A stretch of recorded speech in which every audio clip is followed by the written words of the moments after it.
Ini minta maaf, jangan tersinggung, jangan tersinggung. Salah satu contohnya gaji. Gaji itu kan halal tuh. Tapi punya potensi kepada keharaman kah? Itu yang kemudian dipahami oleh para ulama. Maka kata orang yang bertakwa tadi, kata orang yang warak dengan ketakwaan tadi, maka dia berhati-hati dari situ. Maka Bapak Ibu temukan, mesti akan Bapak Ibu temukan, kenapa ente nggak mau jadi PNS? Dijawab sama dia. Ini saya pernah tanyakan langsung. Pak, Bapak nggak mau jadi PNS? Nggak mau saya jadi PNS. Kenapa itu? Khawatir yang saya makan itu haram. Pak, tapi gajinya kan halal kata para ulama. Itu kan kata para ulama, tapi kan ada potensi juga. Kita nggak tahu dari mana hasilnya. Mikir saya, Pak. Astagfirullahaladzim.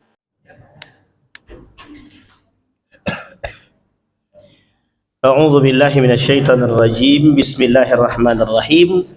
Assalamualaikum warahmatullahi wabarakatuh. Alhamdulillahirabbil alamin wa bihi nasta'in ala umurid dunya waddin. Wassalatu wassalamu ala asyrafil anbiya'i wal mursalin wa ala alihi wa sahbihi ajma'in. Allahumma salli wa sallim wa barik ala hadzal nabiyil karim. Allahumma salli ala Muhammad wa ala ali Muhammad fil alamin innaka Hamidum Majid.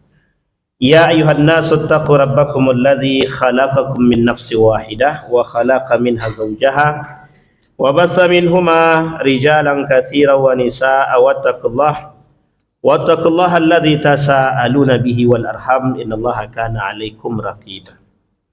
Puji syukur kehadirat Allah dengan mengucapkan alhamdulillah ya rabbil alamin, bersalawat kepada Nabi dengan mengucapkan Allahumma salli ala Muhammad wa ala ali Muhammad fil alamin innaka Hamidum Majid. Baik Bapak Ibu sekalian yang berbahagia, mudah-mudahan di malam hari ini Allah melimpahkan rahmat dan keberkahan kepada kita semua. Amin ya rabbal alamin. Baik Bapak Ibu, kita lanjut pada kajian kita halal dan haram karya Imam Al-Ghazali, percikan daripada kitab Ihya Ulumuddin. Kemarin kita sampai pada sumber jenis serta sumber harta halal dan haram. Di dalam bagan yang singkat, jenis harta haram itu terbagi dua. Satu, pembahasan pada karena bendanya. Yang kedua, pada karena cara memperolehnya. Oke, Ibu ya. Baik, pada jenis harta haram pada poin yang pertama karena bendanya, itu banyak. Yang benda-benda tersebut yang dikategorikan haram itu ada yang haram secara jenis ya. Haram secara jenis, ada babi. Dan ini sudah kita bahas kemarin, babi. Kemudian ada khamar. Menyebutkan babi tidak perlu pakai penekanan ya. Babi. Kemudian khamar, bangkai. Baik ya. Tapi ada tapinya nih. Kalau anjing itu bagaimana Ustaz? Apakah dia haram? Haram untuk dimakan, dikonsumsi dagingnya. Tapi apakah anjing ini termasuk dalam kategori najis? Ini ikhtilaf para ulama. Jadi dalam anjing ini harus dipahami juga, tidak sembarangan. Anjing dagingnya hayawanul muftaris. Semua binatang-binatang yang sifatnya muftaris. Muftaris itu apa ya? Hewan buas. Nah, makasih tuh. Dibantu sama. Hewan-hewan buas itu maka hukumnya memakannya hukumnya haram. Tetapi apakah dia najis atau tidak najisnya ini ikhtilaf. Tapi kalau Bapak Ibu berpandangan mazhab Syafi'i, mulai dari ujung kuku sampai ujung akhir semuanya najis.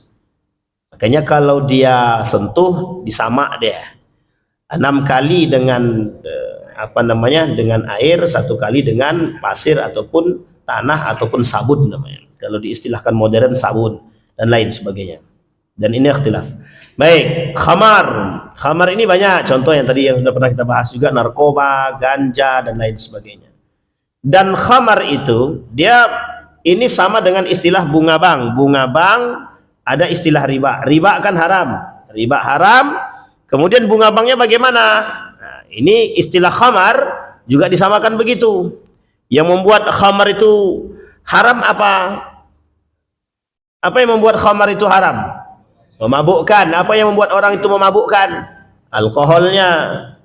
Sekarang pertanyaannya, alkoholnya ini seperti apa? Mau banyak mau sedikit alkohol dalam minuman, mau mabuk apa tidak mabuk tetap haram. Maka pemahaman haram alkohol di sini itu nanti ada pembahasan khusus tentang alkohol. Dia alkohol ini ada untuk minuman, ada untuk kesehatan, kemudian ada alkohol untuk parfum. Dan ini ketiga-tiga ini punya pemahaman hukum berbeda-beda. Khamar untuk minuman, apapun alasannya, 1% kah, 0% kah, 0, sekian persen kah, maksudnya bukan 0% dan 0, sekian persen kah, asal ada alkoholnya minuman tersebut jadi haram. Tapi pada kesehatan bukan seperti itu cara memahaminya. Yang dengan minyak wangi juga berbeda cara memahaminya. Jadi ada tingkatan poinnya pada aspek tertentu khamar tersebut. Pertanyaannya, apakah semua khamar itu adalah alkohol? Apakah setiap pada khamar itu ada alkohol? Apakah setiap alkohol itu adalah khamar? Tidak. Cara memahaminya begitu. Karena tidak semua alkohol itu khamar. Tapi Ustaz, khamar itu artinya apa? Khamar itu adalah terjemahan bahasa Indonesianya minuman keras. Tapi apakah betul khamar itu artinya minuman keras? Kata para ulama, sesuatu minuman yang mengantarkan kepada seseorang menjadi mabuk, hilang akal. Nah, inilah yang disebut dengan khamar. Bangkai. Semua bangkai kecuali bangkai apa? Bangkai ikan. Kemudian nah, pokoknya dah hafal semua, alhamdulillah. Bagus. Sekarang saya tanya Bapak Ibu. Tanya sama Bapak Ibu. Ada ikan di pasar. Ikan di pasar. Kira-kira memotong ikan ini perlu pakai bismillah enggak membunuh ikan nih? Perlu apa tidak? Nah, ini lagi-lagi ikhtilaf dalam urusan fikih. Nanti kita bahas satu-satu. Ini masih jauh sangat, tapi kita bahas dulu. Baik. Kemudian yang kedua, karena cara memperolehnya. Pokoknya yang ada tanya, langsung nanya aja Bu. Nggak usah Bapak Ibu, jangan pikir-pikir. Cara memperolehnya. Tadi sudah kita sampaikan, dirampas tanpa hak. Yang pertama kemarin kita sampaikan, barang itu dirampas tanpa hak. Maksudnya bagaimana? Contoh mencuri. Mencuri, menggosok, membegal, segala macam.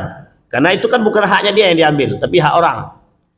Yang kedua, dipaksa dari orang yang tidak layak dirampas. Contoh pungutan liar. Nah, pungutan liar ini juga sama, ini masalah juga itu, pungutan liar itu. Oleh para ulama juga menjadi persoalan itu. Dan ini bahasannya khusus. Bagaimana hukum pungutan liar dalam Islam. Nah, itu ada bahasan khusus, panjang kali. Yusuf Qaradawi ini. Jadi halal haram ini nggak selesai kalau dibahas dengan 10 SKS itu. Karena setiap tahun pasti ada pembahasan baru. Memakai peci untuk sholat tapi peci orang. Ngambilnya pun tanpa izin. Kira-kira gimana tuh coba? Peci orang tapi kita gunakan untuk sholat itu. Nah, itu istilahnya sama. Sama hal-hal seperti ini. Baik, pungutan liar. Nggak boleh ya. Sekalipun pungutan liar itu untuk kurban, untuk orang sakit. Gitu. Pungutan liar. Tujuannya baik, cara mengambilnya tidak baik. Berarti dihakimi bagaimana cara menghukuminya Pak Ustaz? Ikhtilaf para ulama. Satu mengatakan, kata para ulama, yang satu cara ketika dia mengambil dengan cara tidak baik, maka hukumnya haram. Tapi ketika diperuntukkan untuk yang baik, dia dapat pahala. Jadi dua ini dipisah. Haram, tetap tetap dosa. Perbuatan baik tetap dapat pahala. Baik. Yang ketiga, diambil paksa oleh yang berhak. Contoh, pungutan zakat lebih daripada kadarnya. Pungutan zakat seharusnya zakatnya dia cuma 200.000, tapi diminta lebih dari 200.000 atau 300.000. 100.000-nya bukan haknya Basnas, bukan haknya lembaga ambil zakat manapun. Jadi tak boleh lebih. Kalau zakat tuh, kalau dia mau melebihkan sendiri tak ada masalah. Misal saya bayar zakat saya sebenarnya cuma 200.000, tapi saya bayar 300.000, boleh nggak? Boleh nggak? 200 jadi zakat, 100-nya jadi sedekah. Itu caranya, cara memahaminya. Tapi kalau diambil paksa lebih, nggak boleh. Bayar zakat Kordi. Berapa zakatku? 400.000. Padahal zakatnya cuma 200.000. 400.000. 400.000 untuk tahun yang akan datang. Tidak bisa. Tidak boleh. Itu namanya pemaksaan. Ngambil paksa nggak boleh. Meskipun pengambilan zakat itu memang boleh dipaksa. Boleh nggak dipaksa, Ustaz? Boleh. Boleh banget itu. Mengambil zakat dipaksa itu boleh. Makanya bahasanya khuz, ambillah kata dia. Nah, ulama berbeda pendapat makna ambillah itu. Ambil paksa aja lah kata gitu. Sebagian mengatakan. Makanya Abu Bakar memerangi orang-orang yang tidak bayar zakat. Transaksi rusak atau tidak sah. Contoh jual babi, dapat untung. Jual khamar, minuman keras, dapat untung. Itu sama tuh transaksinya rusak itu. Transaksinya rusak. Misal dia jualan khamar. Sama istilahnya dia punya konten YouTube tapi maling. Itu sama tuh. Ini banyak. Karena saya merasakan soalnya banyak kali video dia ambil orang tapi nggak tahu siapa yang ngambil gitu. Dan itu maling. Nah, kalau dia dapat untung dari situ tuh haram itu. Haram. Tapi Ustadz itu kan untuk dakwah Ustadz gitu dia. Kalau kata istilah Ustadz Abdul Somad itu apa namanya? Promosi endorse, terserah lah apa namanya. Mboh lah itu kan. Baik. Menjual khamar, menjual babi, menjual anjing, menjual tua dan semua barang haram yang dijual, dapat untung dari situ. Nah, itu tak boleh. Ada satu hal. Ustadz ya. Kalau menjual kondom bagaimana? Bapak Ibu percaya enggak ada yang bertanya begini sama saya? Ada, Pak. Saya pun jawabnya bingung. Saya bilang, pelakunya bagaimana? Udah nikah atau belum? Udah, Pak. Kalau udah nikah ngapain pakai apa bahasa halusnya? Alat kontrasepsi, saya bilang. Stres itu. Enggak, Ustaz, kami mau pengen menjaga biar nggak punya anak aja. Ya, kalau dipakai dalam konteks kalau dia yang memakai adalah orang yang suami istri. Tapi kalau dipakaikan pada hal yang mereka bukan suami istri, ya nggak bisa juga. Mereka berarti jatuhnya haram. Nah, ini nggak bisa juga. Banyak perkara yang perlu memang tugasnya majelis ulama itu memang berat memang. Karena banyak sekali perkara-perkara kontemporer itu yang memang harus dihakimi. Contoh kasus yang kemarin itu, hukumnya bagaimana hukumnya mengambil pajak dari orang miskin. Haram kata majelis ulama kan, bagus tuh, mengambil pajak dari orang miskin hukumnya haram karena pemaksaan itu. Maka diharamkanlah gitu. Jadi kalau haram bagaimana? Wah, ini masalah lagi. Ini panjang lagi ceritanya kan, kemana-mana tuh. Tapi kita bahas nanti pada poinnya. Ini masih pada etik, belum pada hukum. Sukarela tapi tidak sah. Sukarela, cara mendapatkannya sukarela tapi tidak sah. Hibah dengan syarat yang cacat. Nah, misal hibah dengan syarat yang cacat tuh begini. Kita ambil contoh nih, tanah gitu ya. Ini saya hibahkan sama Pak Yendi tanah ini untuk dibangun masjid. Tapi ternyata surat tanahnya itu sengketa. Itu kacau itu. Itu tidak sah itu. Atau misalkan Pak Yendi saya hibahkan tanah nih. Syaratnya Pak Yendi, nanti di atas tanah ini tolong bangun diskotik yang jualan khamar. Itu sama tuh. Tidak bisa diperuntukkan pada hal yang tidak benar. Atau tidak usahlah itu, untuk ternak babi aja lah misalkan. Atau untuk orang main biliar tapi dalam main biliar tadi ada jualan minuman khamar. Ini kan mendekat gitu. Dia Bapak Ibu istilahnya gini tuh sekarang tuh. Halal kata Nabi jelas, haram jelas. Tengah-tengahnya kan mutasyabihat gitu. Tapi ada persoalan lain mengantarkan kepada keharaman itu. Misal contoh-contoh. Kita berbicara tentang permainan. Apakah permainan itu dilabeli haram? Tidak. Main catur misalkan. Catur itu tidak bisa dikatakan haram langsung, tidak bisa. Tapi kalau catur dalamnya ada judi, langsung haram. Kalau main bola misalkan. Main bola hukumnya bagaimana? Boleh nggak kita main bola tuh? Boleh, olahraga boleh, sehat boleh. Cuma kalau di dalam olahraga itu sudah menghasilkan ladang perjudian, bagaimana? Berubah jadi haram. Sama istilah 17 Agustusan. 17 Agustusan kan ada main poli antar masyarakat. Tapi hukumnya mubah, boleh. Cuma setiap di antara para kelompok-kelompok tadi bayar 200.000, 200.000. Ternyata memperebutkan hasil bayaran tadi, pendaftaran tadi, maka langsung berubah menjadi judi. Langsung seketika itu berubah jadi haram. Jadi tak langsung haram, permainan itu tak langsung, permainan tidak langsung haram. Cuma ada perbuatan yang mengantarkan kepada haraman. Itulah bahasanya para ulama. Sesuatu yang mengantarkan kepada yang haram jadinya haram. Sesuatu yang mengantarkan kepada yang haram menjadi haram.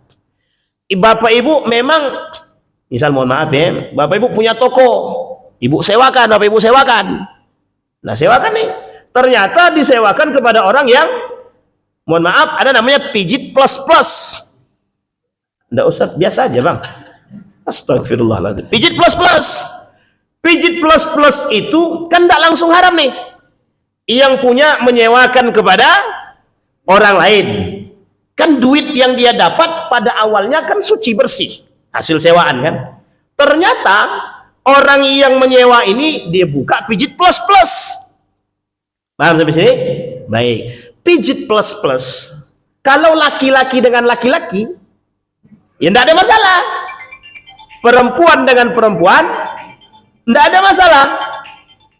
Tapi berubah laki-laki perempuan, perempuan laki-laki, berubah seketika. Hukum yang tadi mubah menjadi haram. Apakah duit ini langsung berubah menjadi haram sampai ke tangan? Tidak. Makanya ada tahapan-tahapan sesuatu yang mengantarkan kepada haram bisa menjadi haram.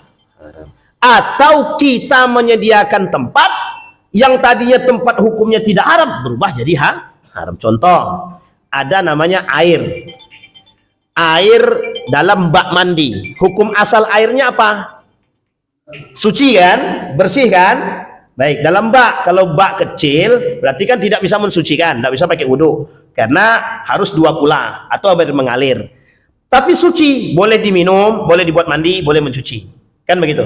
Berubah seketika air yang suci ini tadi, yang bersih ini tadi, berubah jadi najis ketika masuk bangkai tikus, bangkai ayam, bangkai semua bangkai.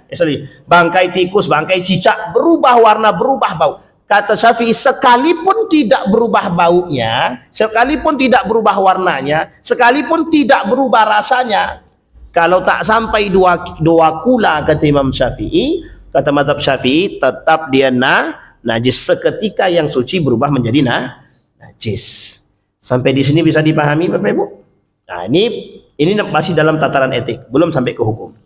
Baik, itu baru contoh-contoh. Warisan belum tuntas haknya. Ini sering terjadi.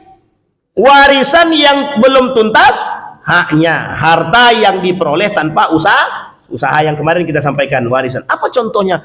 Warisan yang belum, bagi waris yang belum sebelum utang lunas. Misal yang wafat ini, orang yang meninggal ini masih punya hutang. Cuma sudah bagi-bagi waris. Sehingga hutangnya si mayit ini belum selesai. Maka yang mengambil duit tadi, ini hati-hati nih, yang hati-hati. Yang makan duitnya itu berubah menjadi Tapi kalau kami tidak tahu, Ustaz, kami kira masih udah memang tidak ada lagi hutangnya. Itu lain cerita. Sesuatu yang menyebabkan seseorang yang tadinya lapang bisa berubah menjadi sempit, itu jangan dibahas. Karena dia punya hukum sendiri. Ini yang dibahas dalam hukum adalah sesuatu yang lapang. Oke? Yang lapang. Maka kalau si mayit belum selesai hutang piutangnya, maka selesaikan dulu. Tapi sebelum selesai hutang piutang, sudah dimakan dulu sama anak-anak istrinya. Nah, ini masalah. Dan mereka memakan hak orang lain. Nah, ini poin pentingnya. Dia memakan hak orang. Contoh.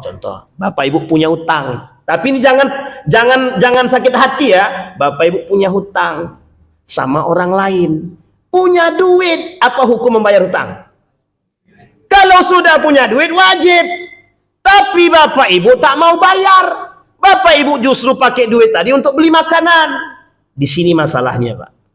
Ulama ikhtilaf. Yang paling tinggi mengatakan haram. Yang paling sederhana mengatakan makruh. Tidak ada yang mubah sama sekali. Kita sudah layak, duit sudah ada. Tapi kita nggak mau bayar hutang. Kan penyakit manusia sekarang paling malas bayar hutang. berhutang mau, bayar nggak mau. Sampai ada pertanyaan begini, Ustaz. Nah, ini ikhtilaf lagi nih, ikhtilaf. Ustaz, katanya, kami punya hutang sama bank konvensional, Ustaz. Hutangnya berapa tuh kata dia tadi ya? Sekitar 150 juta.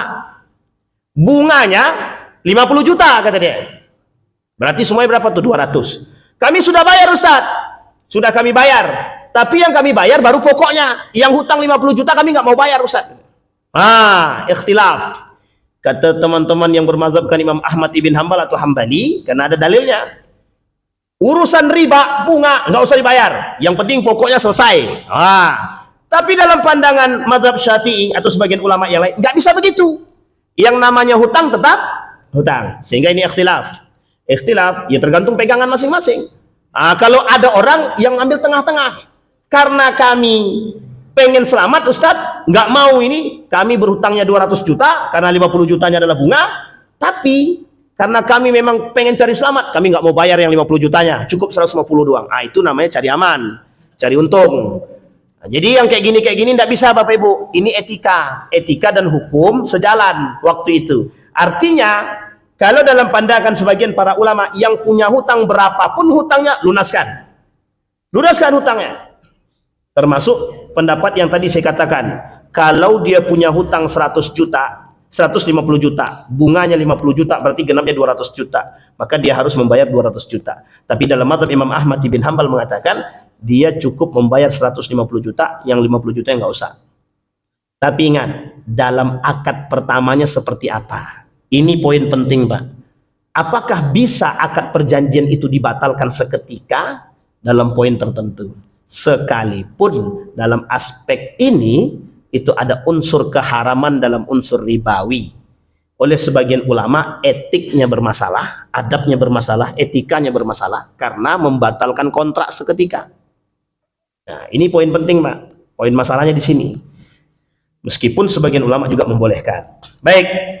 Yang kedua, persoalan waris. Orang tua yang menahan harta warisan punya anaknya dan memakan yang bukan hak dia. Sama, Pak. Misal wafat bapaknya, meninggal bapaknya, istrinya, kemudian semua itu harta warisan. Harta warisan itu setelah orang tuanya meninggal, suaminya meninggal atau bapak si anaknya meninggal, maka harus dibagi. Misal jatah ibunya 50 juta, dua anaknya lagi 25 atau 50. Berarti semua total 150 juta. Dipegang ibunya, dimakan, dibelikan makanan segala macam tanpa sepengetahuan anaknya. Mohon maaf Bapak Ibu, mohon maaf, suka atau tidak suka Bapak Ibu dengan apa yang saya sampaikan, yang dimakan haram.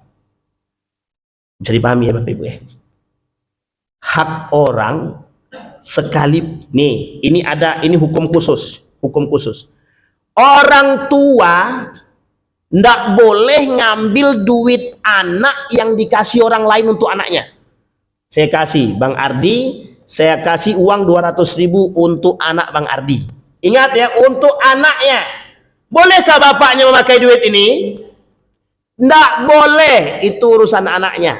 Kecuali anak ini masih di bawah umur dan dia belum paham, cukup untuk disampaikan kepada anaknya. Kalau dia sudah mengerti dan sudah besar, sampaikan kepada anak itu.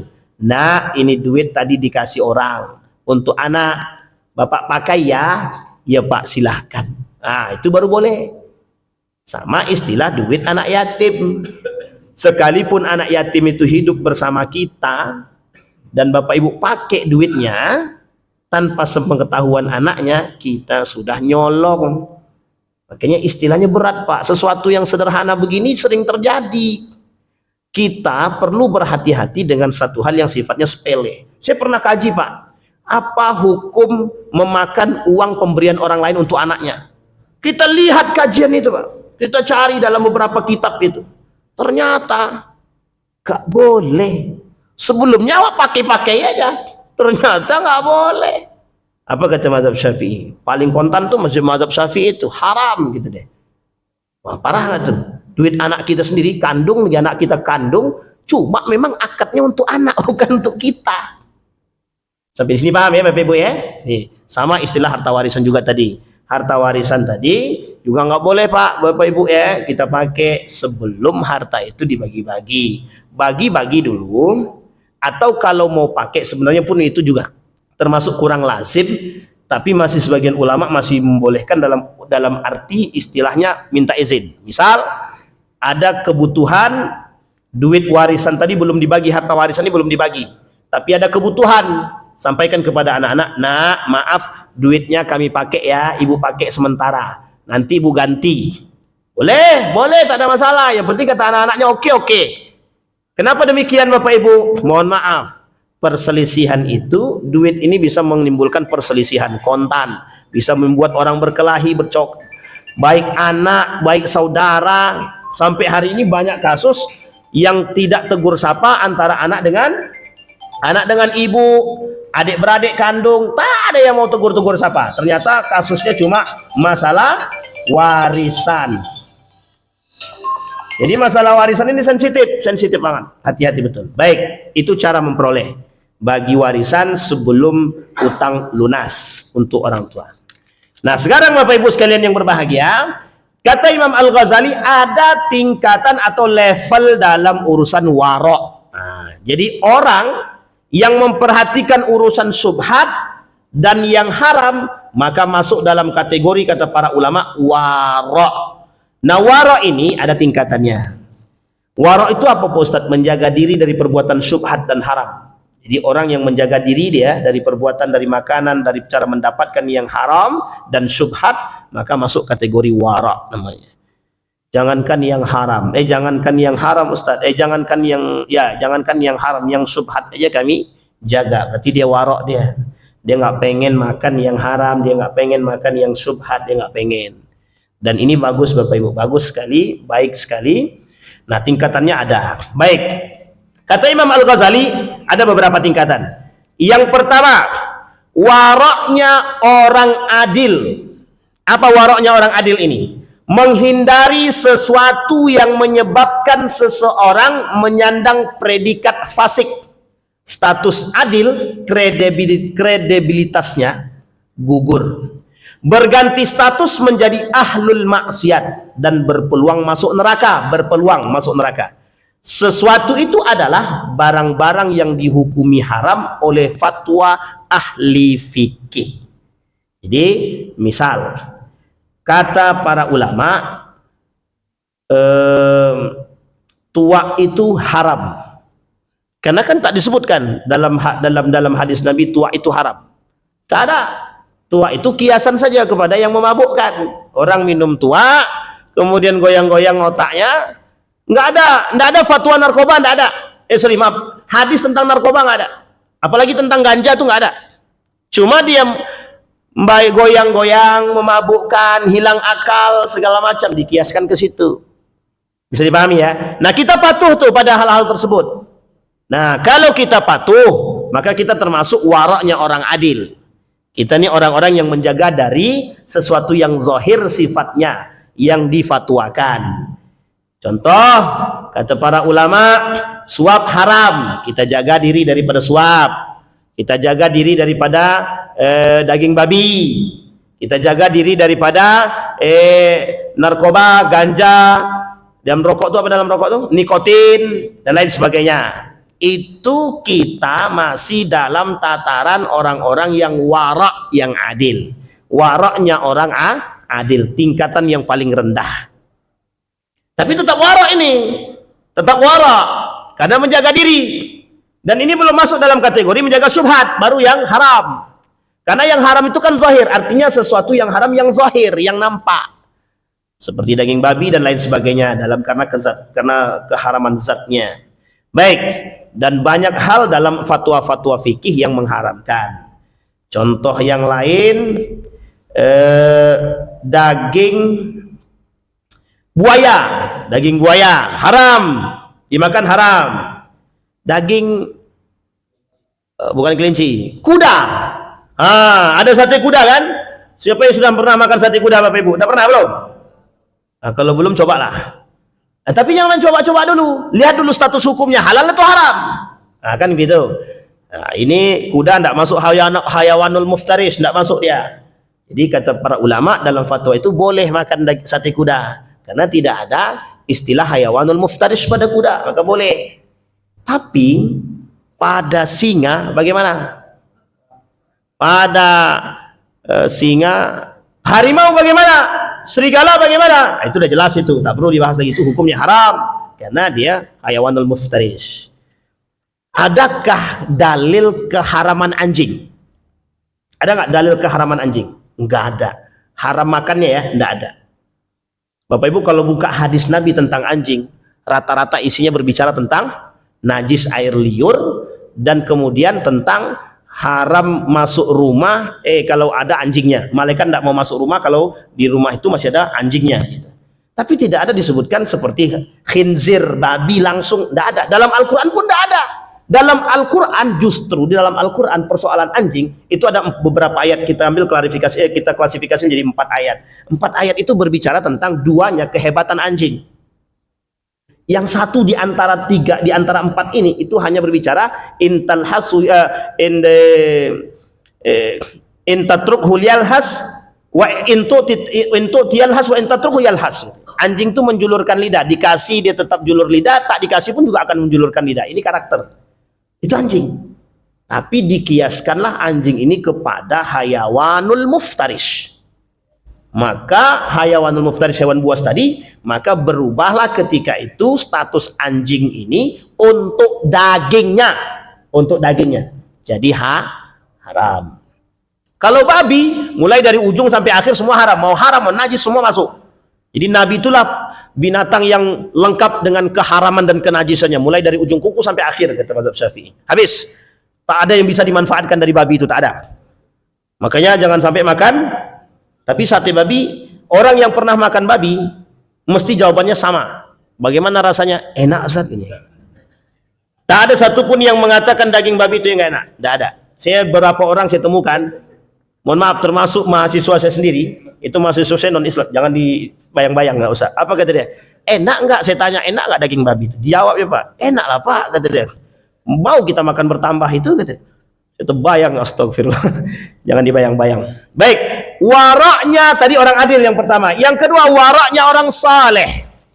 Menjauhi sesuatu yang mengandung potensi haram. Dia tidak haram secara mutlak, tapi ada potensi keharaman. Itu saja dia jauhi. Tetapi mufti memfatwakan kehalalannya karena dia hanya menilai zahirnya. Misal, ada satu barang tapi dia berpotensi haram. Contoh kuaci, contoh minuman-minuman kemasan. Itu kan minuman-minuman kemasan itu label halalnya kan jelas. Ada label halalnya. Tetapi ada sebagian makanan itu yang dikhawatirkan bercampur dengan minyak babi, sehingga ada orang yang nggak mau makan tersebut. Nah, ini yang disebut dengan waraknya orang sah. Contoh lagi yang lain, Starbucks, Dunkin Donat, ya, Dunkin Donat sama. Dunkin Donat itu, kalau Bapak Ibu lihat videonya orang-orang pembuat yang membuat Dunkin Donat itu, nggak mau makan kita itu. Karena binatang yang dimaksud, tapi itu kan video, kita nggak tahu kebenarannya. Yang jelas itu berpotensi.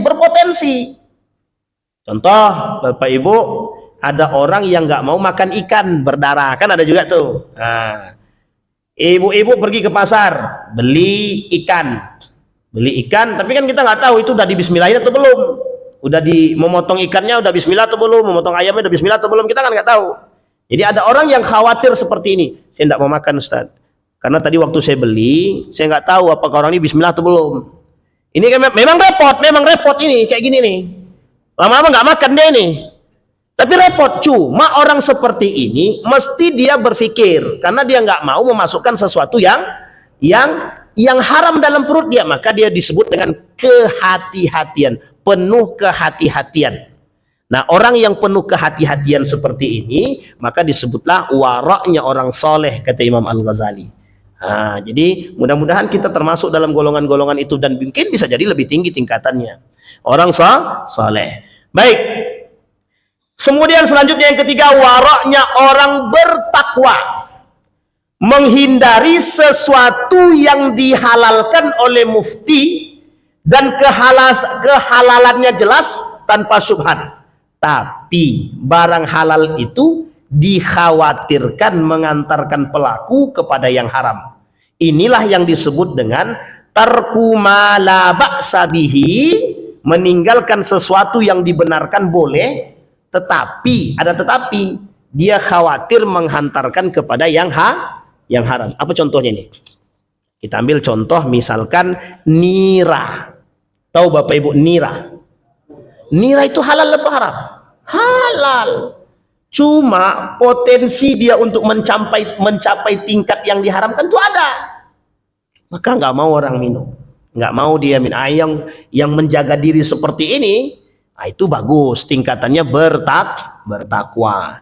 Ada lagi contoh makanan-makanan yang lain yang sudah jelas, yang tadi kita sampaikan, dan Kindonat, Starbucks dan lain sebagainya itu sama. Ada potensi-potensi yang memang mengantarkan kepada, padahal fatwanya jelas. Makanya saya nggak tahu, kita nggak tahu ya. Saya ada punya kawan itu, ketika kita ajak makan minum di warung, di salah satu warung ternama gitu, saya bilang yuk kita minum kopi lah. Dia bilang enggak lah gitu. Saya kita minum di rumah saja.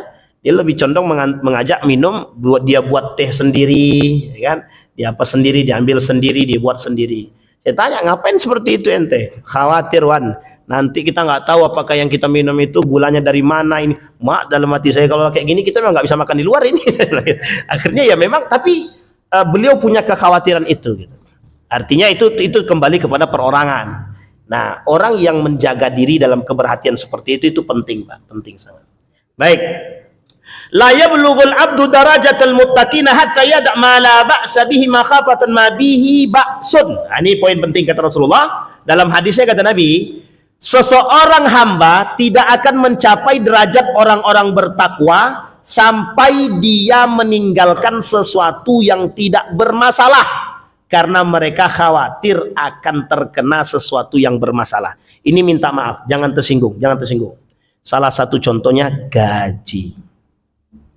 Gaji itu kan halal tuh, tapi punya potensi kepada keharaman kah?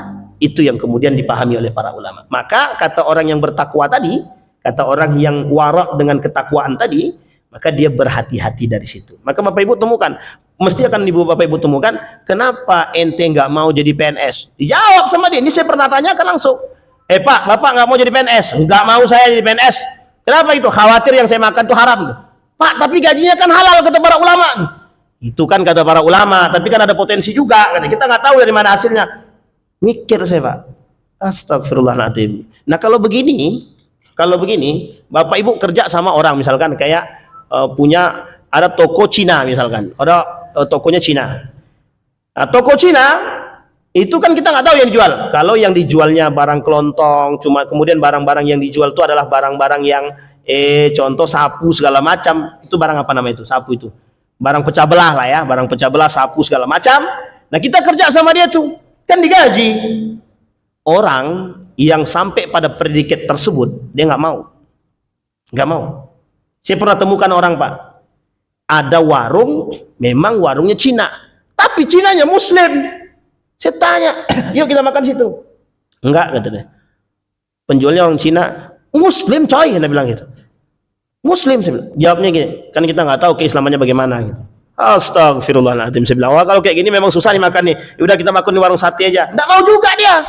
Nggak mau dia makan warung sate, nggak mau. Ayo kalau kayak gini kita buat sambal sendiri aja langsung. Sambal belacan atau apa terserah lah kan gitu. Nggak mau dia, Pak. Dan saya temukan orang-orang seperti ini.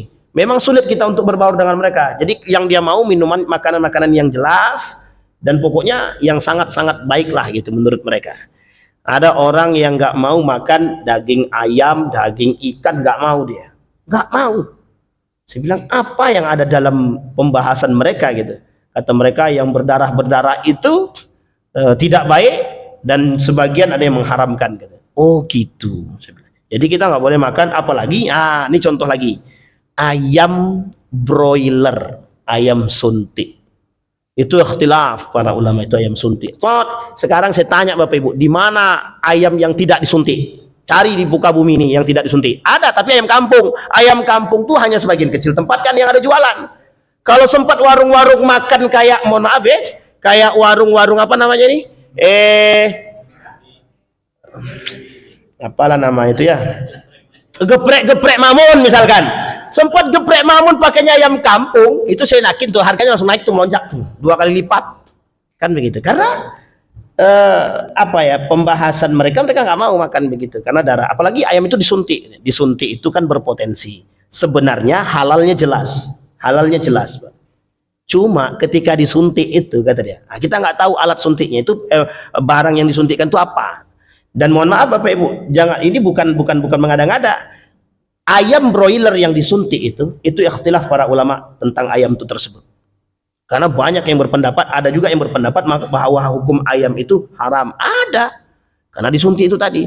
Tapi pertanyaannya, kalau sempat ayam itu masih karena memang kan besarnya cepat gitu. Disuntik itu biar cepat besar gitu. Nah, dulu saya punya teman itu, kita ke kandang ayamnya, ternyata dia sedang nyuntik, memang disuntik sama dia. Biar apa nih? Biar cepat besar. Yang tadi ukurnya 3 bulan, jadi 3 minggu udah besar. Nah, itu juga menjadi satu persoalan hukum. Baik. Nah, sekarang Bapak Ibu sekalian yang berbahagia, waraknya orang sidik yang keempat, yang terakhir. Waraknya orang sidik, orang yang benar-benar keimanannya, menghindari sesuatu yang benar-benar halal, tidak bermasalah sama sekali. Loh, bayangkan loh, yang benar-benar halal aja dihindari, dan tidak dikhawatirkan menyeret kepada yang haram. Tetapi sesuatu itu diniatkan bukan karena Allah atau memperkuat ibadah kepadanya, dan jika dikonsumsi berlebihan maka nilainya bisa makruh atau maksiat. Inilah waroknya orang-orang sidik.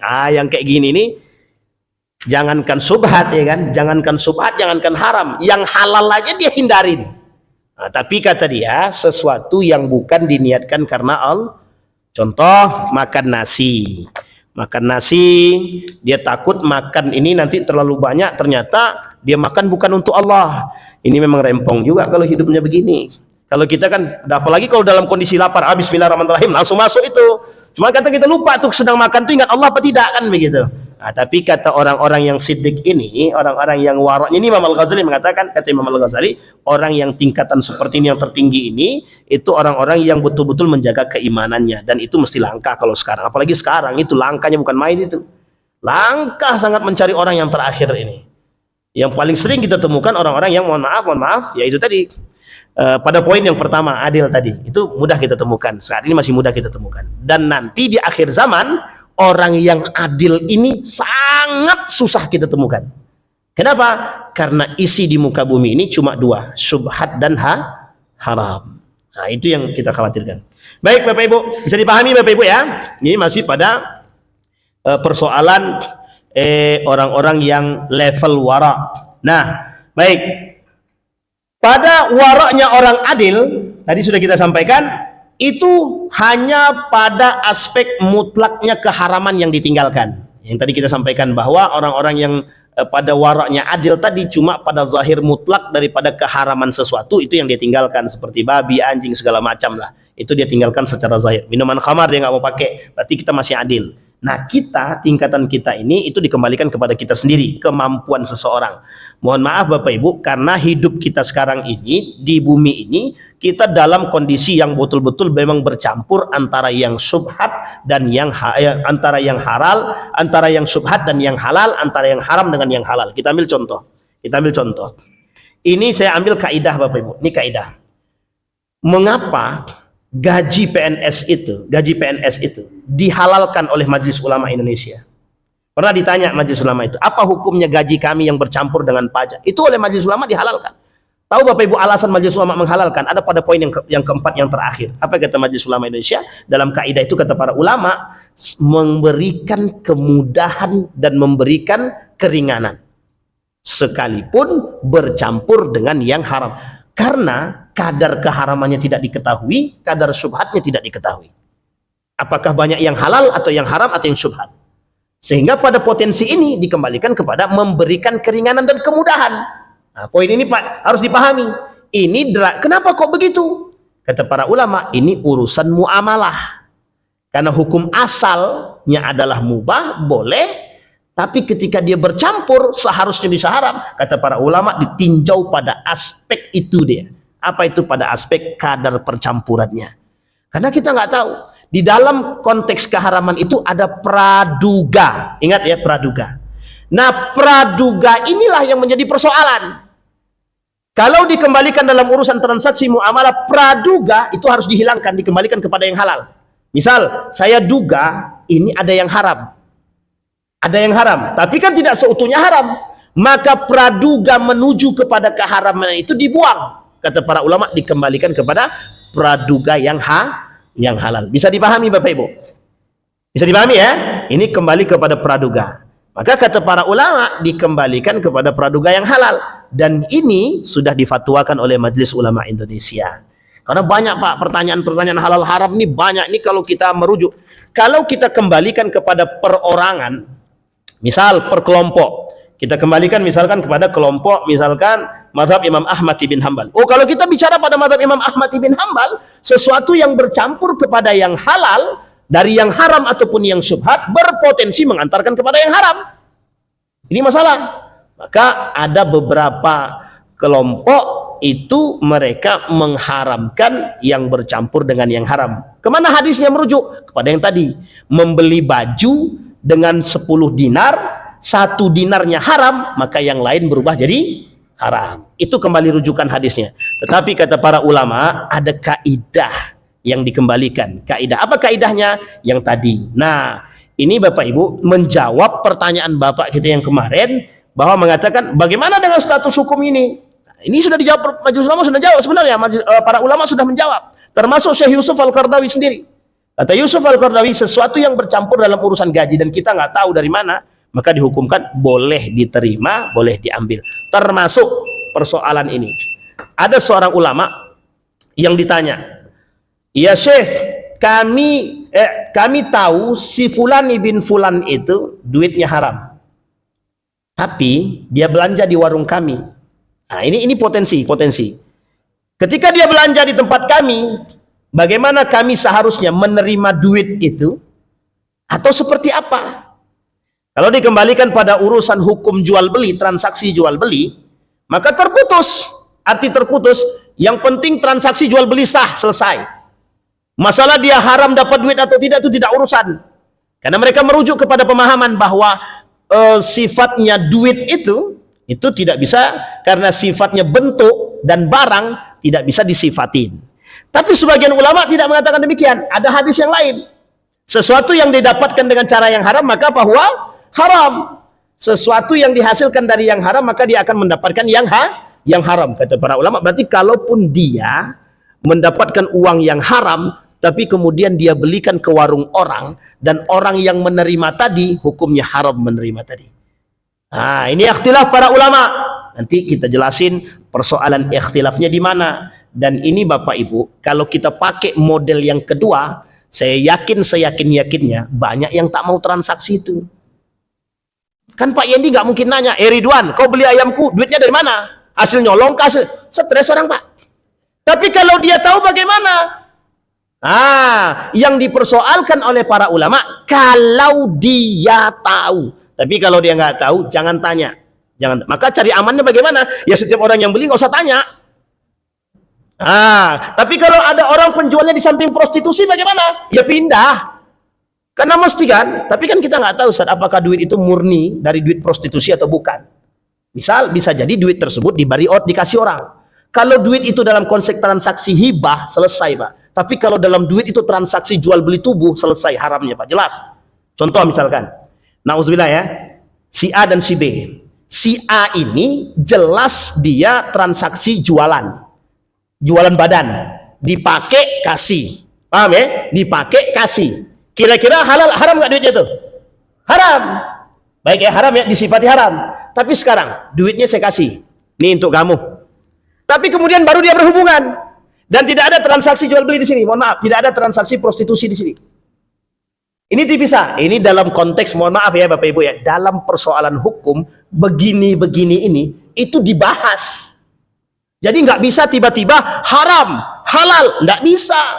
Meskipun menghalal mengharamkan itu urusan Allah, tapi Begitulah Islam menjaga transaksinya, duitnya dikasih sebelum melakukan. Meskipun, mohon maaf ya, meskipun memang untuk itu, tapi dibayar di awal. Saya kasih kamu duitnya sekian juta.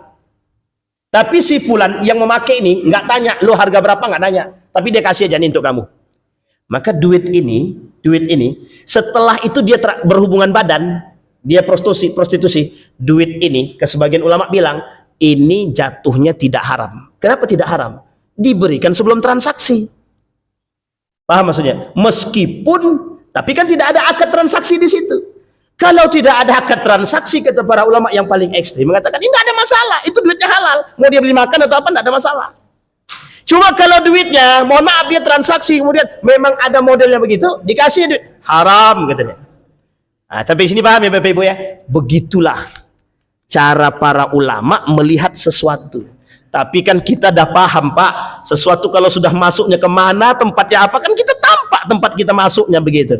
Dalam benak orang itu mesti yang dia lakukan adalah hal. Nah, sekarang Bapak Ibu, kenapa ulama berbeda pendapat tentang persoalan tadi, masalah duit yang tadi dari prostitusi tadi? Karena ada orang berpandangan, ulama berpandangan begini, fulan itu masuk dia ke dalam, bisa jadi dia cuma kasir kata dia. Tapi kan kasir dihasilkan duit dari situ Ustaz. Baik, bisa jadi dia dikasih orang. Artinya ulama ini mengatakan jangan lo menduga sesuatu yang haram langsung. Bisa dipahami ya? Sampai Anda tahu zahir keharamannya. Ini sebenarnya adalah mencari titik aman bagi para pelaku-pelaku jangan sampai terjebak dalam keharaman. Jadi jangan salah, Islam itu tidak mau langsung menghakimi orang haram-haram langsung, enggak. Contoh. Ada Gojek perempuan. Apa hukumnya laki-laki naik? Secara hukum campur laki-laki, secara hukum laki-laki perempuan bercampur haram apa tak haram? Haram. Pertanyaannya, ini pekerjaan Pak Ustadz, kata dia. Kalau kami tidak kerja bagaimana? Mesti dikaitkan ke sana kan? Pertanyaannya adalah, apakah ketika mereka duduk itu ada dempetan atau tidak dempetan? Satu. Yang kedua, apakah ada pekerjaan lain? Yang ketiga, bagaimana kalau memang cuma itu pekerjaan satu-satunya? Ini. Kenapa tuh? Tak usah mengambil penumpangnya laki-laki. Betul saya? Betul. Jawaban dalam mazhab Imam Hambaliyah, kata mazhab Hambaliyah, yang perempuan tidak usah ambil tumpangan laki-laki. Pertanyaannya ada. Kalau di cancel, tingkatan orang ini jadi buruk dalam apa namanya? Dalam sistem. Sehingga susah dia mencari orang lagi. Maka kata-kata yang kedua, ganti aja katanya pakai mobil kata dia. Sudah jelas orang Gojek motor suruh pindah ke mobil, itu kan nggak masuk akal jawaban. Ada yang jawab begitu? Ada. Jadi Bapak Ibu sekalian yang berbahagia, artinya ini proses dari sesuatu yang mengantarkan kepada yang haram. Jadi dari sesuatu yang halal bisa mengantarkan kepada yang haram jika perbuatan tersebut mengantarkan seseorang kepada yang haram. Baik Bapak Ibu sekalian yang berbahagia, insya Allah. Silakan tuh. Boleh. Kita minta 5 menit. Ya. Tunggu Datuk dulu. Nah. Boleh. Belum sampai lagi, kita bisa apalah. Lanjut. Si A dan si B. Si A minjam duit pada si B. Betul. 100 juta. Ya.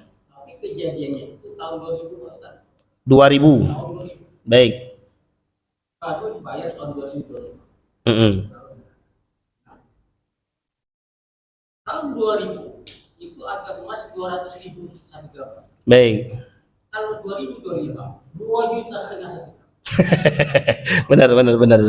Sekarang kalau dibayar sesuai dengan uang yang dipinjam, baik.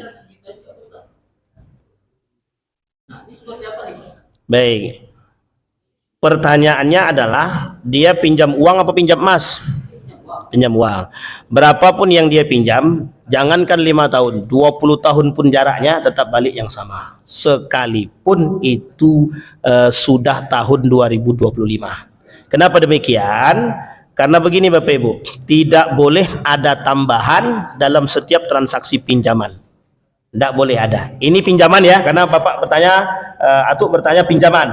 Karena transaksi pinjaman ini nggak boleh ada tambahan sedikit pun. Ini ittafaqal ulama, semua ulama sepakat.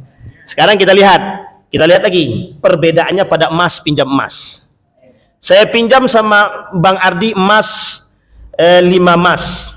Satu emasnya 5 juta. Berarti kalau 5 berarti 25 juta. 25 juta di tahun 2023. Sementara di tahun 2024 berubah menjadi harga emas tadi, satu emasnya 6 juta. Berarti 6 kali 5, 30 juta. Berarti ada perbedaan harga jadi berapa? 5 juta. Pertanyaannya adalah, pinjam emas kembali apa? Baik, pinjam emas kembali emas. Pinjam perak kembali perak. Ustadz, tapi kan itu ada tambahan di situ. Nah, kata para ulama, tambahan itu tidak berlaku karena persyaratan pinjaman di awal.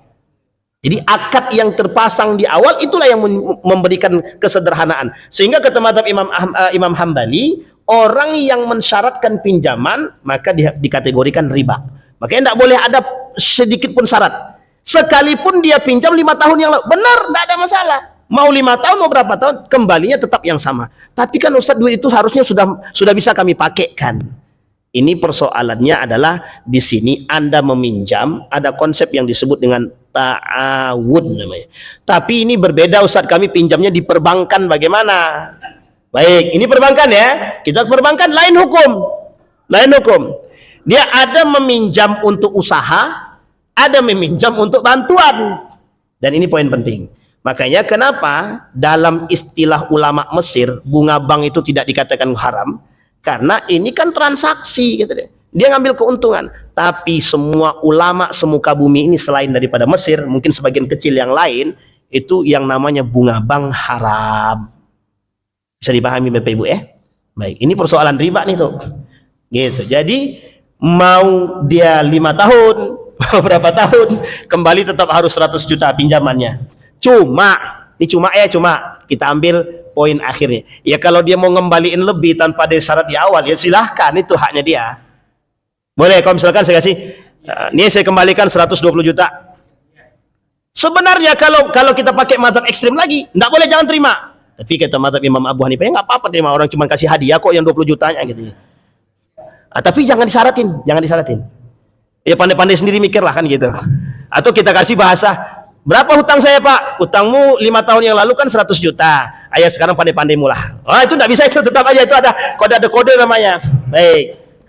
Karena begini Bapak Ibu, tidak ada kesepakatan di awal yang terbangun. Meskipun sebagian ulama daripada ulama-ulama Mesir pernah mengatakan bahwa kalaupun ada tambahan itu sebenarnya dibenarkan kata mereka. Tapi oleh ulama yang lain tidak disepakati. Karena itulah yang disebut dengan sesungguhnya riba itu. Baik, Pak Sab, terakhir Pak Sab. Itu ya.